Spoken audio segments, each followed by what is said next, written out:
Era la primera vez que el pequeño león veía una mariposa. Justo cuando iba a acercarse para observarla mejor, una lagartija apareció de repente y se la tragó en apenas un par de bocados. Después de comérsela, actuó como si no hubiera pasado nada. El cachorro rugió enfadado un par de veces, pero la lagartija ni siquiera se molestó en mirarlo. Simba estalló de rabia, pero en ese momento, escuchó un extraño estruendo a su espalda. Hasta las piedras de la ladera empezaron a desprenderse y rodar cuesta abajo. Cuando se giró para ver qué ocurría, se encontró con una escena aterradora. Al otro lado de la colina, una enorme estampida de ñus venía directamente hacia él. Simba reaccionó al instante y echó a correr, pero aquellos animales normalmente tranquilos no dejaban de perseguirlo. La razón era que estaban huyendo de una manada de hienas, y estaba claro que nada de aquello había sido casualidad. Cuando parecía que iba a ser aplastado, Simba frenó en seco y se escondió detrás de una enorme roca. Gracias a eso, logró salvarse por muy poco. Sin embargo, el peligro estaba lejos de terminar. La pared rocosa que tenía detrás no aguantaría mucho tiempo el impacto de la estampida, así que reunió todo su valor y salió corriendo, directamente hacia un árbol seco que tenía delante. Después tomó impulso y saltó hasta la parte más alta. Pensó que escondido allí arriba, solo tendría que esperar a que los ñus se marcharan, pero tampoco era un lugar seguro. Cuando ya estaba perdiendo la esperanza, vio aparecer una figura familiar. Resultó que su padre había llegado. El rey león tranquilizó a su hijo para que no tuviera miedo y le pidió que bajara poco a poco, pero justo en ese instante,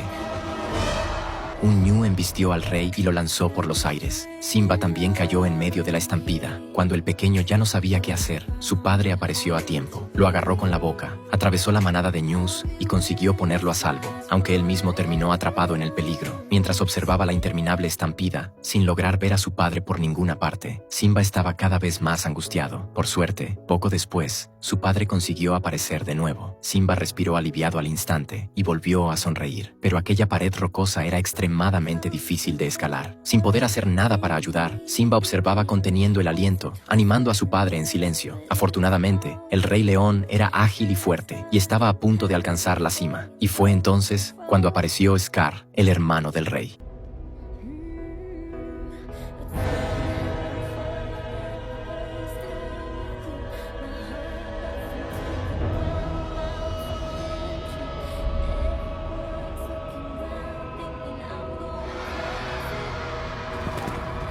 Cuando la estampida finalmente terminó, Simba se atrevió a bajar, pero lo que encontró delante de él era imposible de aceptar. Su padre ya no respiraba. Simba se negaba a creerlo. Le dio unos suaves golpes, intentando despertarlo, pero por mucho tiempo que esperó, no volvió a abrir los ojos. Sin saber qué hacer, se acurrucó junto a él, aferrándose al último calor de su padre. En ese momento, Scar se acercó lentamente y culpó a Simba de la muerte del rey. También le dijo que nadie en las tierras del reino lo perdonaría jamás. Después fingió preocuparse por él y le aconsejó que huyera cuanto antes. Pero poco después de que Simba se marchara, varias hienas salieron de entre la niebla. Entonces quedó claro que todo lo ocurrido con la estampida había sido parte del plan de Scar. No pasó mucho tiempo antes de que las hienas alcanzaran a Simba. Preso del pánico, resbaló al borde del camino y cayó por un acantilado. Las hienas llegaron hasta el borde y observaron el abismo bajo sus patas. Todas llegaron a la misma conclusión: Simba no podía haber sobrevivido, y regresaron para informar a Scar. Así fue como Scar terminó ocupando el trono. Con la excusa de proteger las tierras del reino, permitió que las hienas se instalaran en el territorio, a pesar de que todos los animales las detestaban. Lo que jamás imaginó era que Simba seguía con vida. Tuvo la suerte de caer sobre una ladera de tierra y salvó la vida por pura casualidad. Aunque había escapado de la tragedia, no había ni una pizca de alegría en su rostro, porque le dolía abandonar el hogar donde había crecido. Sin rumbo fijo, Simba siguió caminando. Atravesó un desierto desolado y llegó hasta una tierra árida y estéril. Tras varios días sin comida ni agua, acabó desplomándose por agotamiento.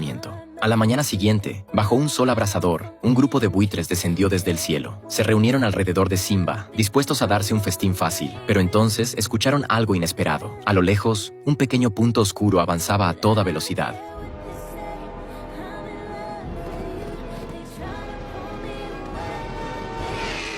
Resultó ser un jabalí y un suricato. Se llamaban Pumbaa y Timón, y eran una pareja tan divertida como inseparable. Cuando descubrieron que habían rescatado a un león, Timón dio un salto del susto y salió corriendo a toda velocidad, convencido de que acabaría siendo el almuerzo. Pero cuando Simba despertó, no se parecía en nada al león feroz que imaginaban. Les dio las gracias con educación y se marchó por su cuenta, como si todo lo que lo rodeaba hubiera dejado de importarle. Cuando conocieron la historia de Simba, aquellos dos parlanchines se convirtieron en sus consejeros. Entre bromas y reflexiones intentaron ayudarlo a superar el pasado, porque la vida es demasiado corta como para vivir atrapado en los recuerdos. Gracias a su compañía y a su apoyo, Simba empezó a abrir de nuevo su corazón. Después, siguió a Pumbaa y a Timón hasta el rincón paradisíaco donde vivían.